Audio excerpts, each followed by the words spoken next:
Hello ನಮಸ್ತೆ. ಇವತ್ತೊಂದು ಪಟಾಪಟ್ ಅಂತ ಮಾಡುವಂತಹ ಕ್ಯಾಪ್ಸಿಕಮ್ ರೆಸಿಪಿನ ನಿಮ್ಮ ಜೊತೆ ಶೇರ್ ಮಾಡ್ತೀನಿ. ಇದು ಬಂದು ಕ್ಯಾಪ್ಸಿಕಮ್ ರೈಸ್. ಇಲ್ಲಿ ನಾನು ಒಂದು ಕಡಾಯಿಗೆ ಸ್ವಲ್ಪ ತುಪ್ಪ, ಬೆಣ್ಣೆ, ಜೊತೆಗೆ ನಾನಿಲ್ಲಿ ಗರಂ ಮಸಾಲ, ಜೀರಿಗೆ, ಈರುಳ್ಳಿ ಮತ್ತು ಹಸಿಮೆಣಸನ್ನು ಹಾಕಿ ಚೆನ್ನಾಗಿ ಬಾಡಿಸ್ಕೋತೀನಿ. ಸೊ ಇದು ಮಕ್ಕಳಿಗೆ ತುಂಬ ಇಷ್ಟ ಆಗುತ್ತೆ. ಕ್ಯಾಪ್ಸಿಕಮ್ ಯಾರೆಲ್ಲ ತಿನ್ನೋದಿಲ್ಲ ಈ ರೀತಿಯಾಗಿ ಮಾಡ್ಕೊಳ್ಳಿ. ಸ್ವಲ್ಪ ಫ್ರೈ ಆದಮೇಲೆ ಇದಕ್ಕೆ ಟೊಮೆಟೊ ಮತ್ತು ಕ್ಯಾಪ್ಸಿಕಮನ್ನು ಈ ರೀತಿಯಾಗಿ ಕಟ್ ಮಾಡಿ ಹಾಕ್ಕೊಂಡಿದ್ದೀನಿ. ರೈಸ್ ಒಂದು ಮಾಡಿ ಇಟ್ಕೊಂಡ್ರೆ ಇದನ್ನು ಕ್ವಿಕ್ಕಾಗಿ ಮಾಡ್ಕೋಬಹುದು. ರುಚಿಗೆ ತಕ್ಕಷ್ಟು ಉಪ್ಪು ಹಾಗೆ ಹಳದಿ ಪೌಡರನ್ನು ಹಾಕಿ ಸ್ವಲ್ಪ ಹೊತ್ತು ಇದನ್ನು ಬೇಯಲು ಬಿಡೋಣ. ಯಾಕಂದರೆ ಕ್ಯಾಪ್ಸಿಕಮ್ ಚೆನ್ನಾಗಿ ಇದು ಬೆಂದ್ಕೋಬೇಕು. ನಂತರ ಇದಕ್ಕೆ ನಾವು ರೈಸನ್ನು ಮಿಕ್ಸ್ ಮಾಡೋದು.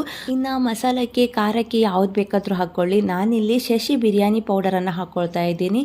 ಒಂದೊಳ್ಳೆ ಟೇಸ್ಟ್ ಬರುತ್ತೆ. ಸೊ ನೋಡಿದ್ರಲ್ಲ, ಇಷ್ಟ ಆದರೆ ಲೈಕ್, ಶೇರ್ ಆ್ಯಂಡ್ ಕಮೆಂಟ್.